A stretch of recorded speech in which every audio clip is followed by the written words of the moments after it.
판문점 공동경비구역 JSA에서 스스로 북한으로 넘어갔던 미군 병사 트래비스 킹 이등병이 북한에서 석방돼 미국으로 신병이 인계됐습니다.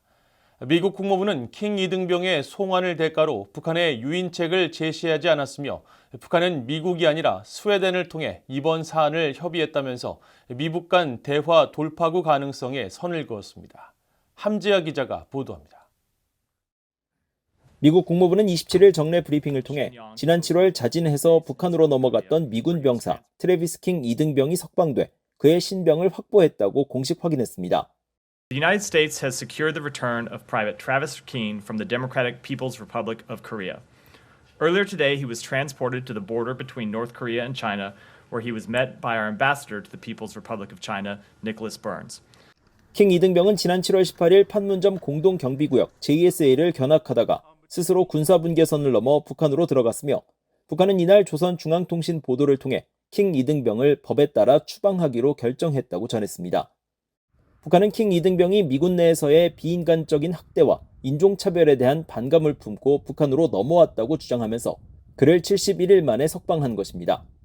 국무부는 이번 송환을 위해 미국의 이익보호국 역할을 한 스웨덴 정부와 킹 이등병의 통행을 용이하게 해준 중국 정부에 감사를 표했습니다.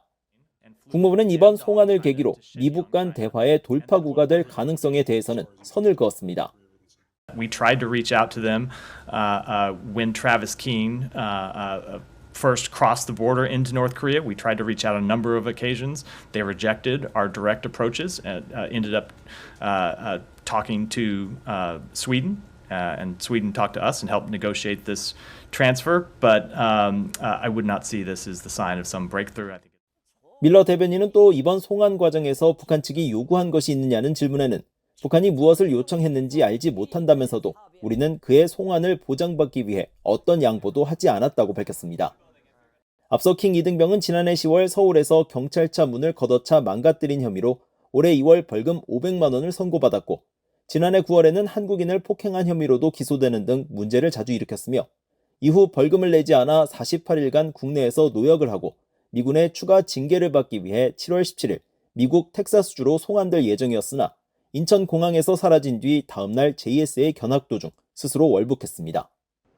한편 킹 이병은 신병 인계 직후 국무부 전용기로 한국 오산 주한 미군 공군기지로 이동한 뒤 미국행 비행편에 오른 것으로 전해졌으며 미국 도착 후 국방부의 조사를 거쳐 군무 이탈과 월북에 대한 징계를 받을 것으로 전망됩니다.